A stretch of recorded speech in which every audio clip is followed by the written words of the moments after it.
आज के व्लॉग का आगाज मुबारकबाद के साथ। मुबारक, पाकिस्तान नंबर 1 आ गया। जी हां, नंबर 1 नहीं बल्कि नंबर 1 आ गया। पाकिस्तान ने वो कर दिखाया जो पूरी दुनिया में कोई ना कर सका।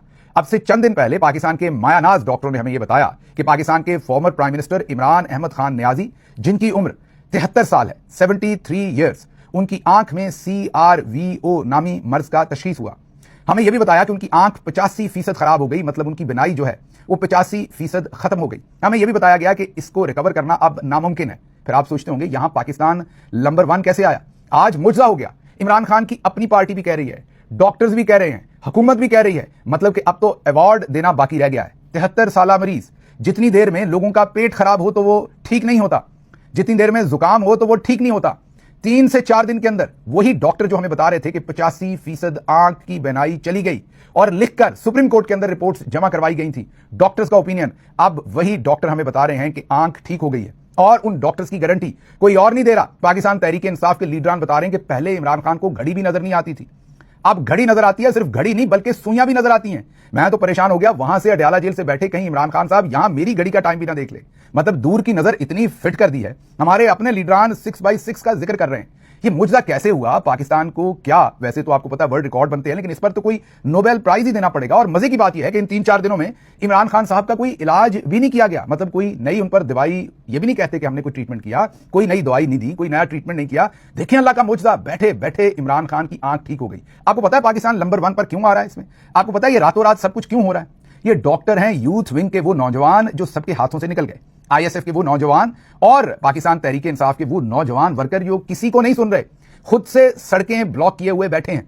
उसकी वजह से ये मुजजे हो रहे हैं। ऐसे ऐसे मुजजे आपको आज के व्लॉग में बताऊंगा कि आप हैरान हो जाएंगे। सबसे पहले मेरा पैगाम उन नौजवानों को है कि आपने इन मुजजों पर फोकस नहीं करना। आपने अपना पुरअमन, जी हां मैं रिपीट कर रहा हूं, पुरअमन आपने जहां जहां धरना दिया है वो जारी रखना है, ना लॉन्ग मार्च की तरफ जाना है। फिर आपको इस्लामाबाद जब आएंगे फिर वो एक ही जगह पर आप होंगे, फिर आपको कंट्रोल करना, मारना, गोलियां मारना बहुत आसान होगा।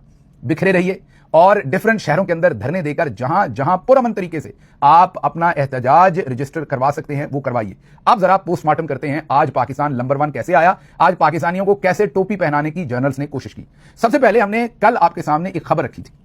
एक तो सज्जाद बाकिर साहब की खबर रखी थी, उसके बाद महर बुखारी साहबा की खबर रखी थी। मैंने पहले भी डिस्क्लेमर दिया था कि महर बुखारी उन चंद जर्नलिस्टों में से हैं जिनका मैं बहुत जाती एहतराम करता हूं। जब हम ऐसे खबर देते हैं तो कई दफा जाहिर है उस जर्नलिस्ट के बारे में भी एक गलत राय लोग कायम कर लेते हैं, हमारी इंटेंशन को नहीं देखते। मैंने कल भी बताया था कि जर्नलिस्ट का काम होता है खबर देना, उसके बाद फिर हमारा काम है, मैं जर्नलिस्ट तो नहीं हूं, मैं तो पॉलिटिकल एनालिस्ट हूं, तो हमारा काम है, जैसे रिपोर्ट तो आपको पता है पैथोलॉजिस्ट बना देता है लैब के अंदर, लेबोरेटरी के अंदर, उसके बाद डॉक्टर है, उसने उस रिपोर्ट को पढ़ के आपको समझाना है। मैं वो वाला डॉक्टर हूं जिसका काम है कि वो जो बड़ी मुश्किल वाली रिपोर्ट लिखी हुई है वो पढ़ के आपको सुनाऊं और समझाऊं कि ये मसला है क्या।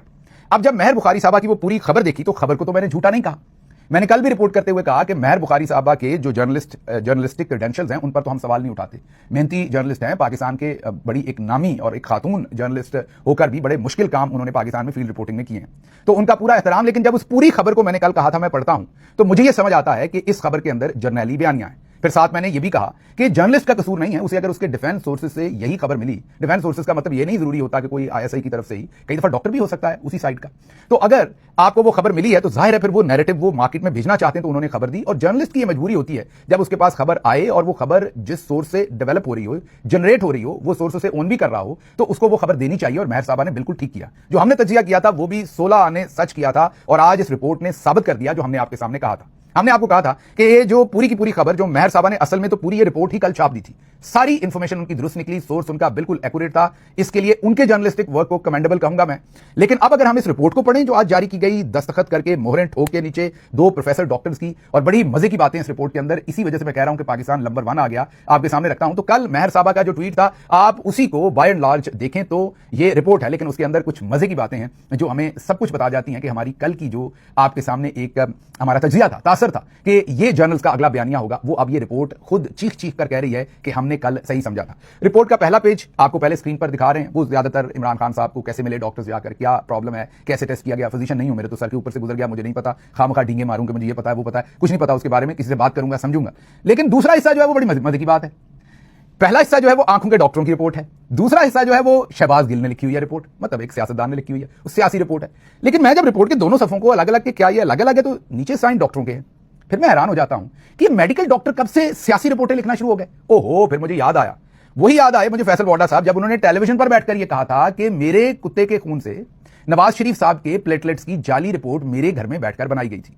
ये दो डिफरेंट मौकों पर उन्होंने बात कही थी। एक मौके पर कुत्ते के खून का जिक्र किया था और एक मौके पर कहा था कि मेरे घर पर बैठकर बनाई गई थी।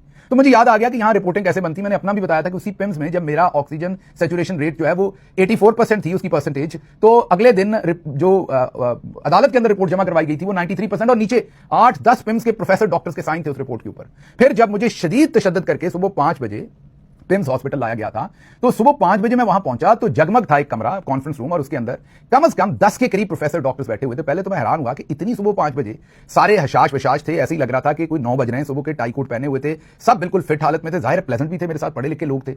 किसी ने मुझे मेरी नब्ज तक पकड़ के नहीं देखी, टेम्परेचर नहीं लिया, मुझे कोई रफली कोई मेरा ख्याल है कोई 1-2 मिनट 3 मिनट 4 मिनट, मुझे अब टाइम याद नहीं, उस कमरे में बिठाया गया। उसके बाद जो मेरे साथ ISI MI वाले थे उन्होंने कहा चलें जी, मुझे उठा के वहां से ले गए। अगले दिन जब अदालत में उन सब प्रोफेसर डॉक्टर्स की रिपोर्ट दिखाई गई तो उसमें लिखा कि कोई बॉडी के ऊपर तशद्दुद के निशान। उस वक्त मेरी पीठ सारी नीली काली हुई थी, मार मार के मेरा भुरकस निकाला हुआ था सज्जनों ने। और वो जितने बेचारे प्रोफेसर, अब मैं उनको नहीं इसका इल्जाम दे रहा, एक शरीफ डॉक्टर बैठे हैं, प्रोफेसर बैठे हैं, अब अगर वो इनकार करेंगे तो उनकी पुष्ट भी मेरी तरह की कर देते वो मार मार के। तो अगले दिन उन्होंने जब रिपोर्ट के ऊपर साइन किया तो वो रिपोर्ट ऐसे ही थी। मैंने आपको एक दिन पहले भी कहा था कि वो जो हुसैन बोल्ट है, ये क्या नाम है उनका, जो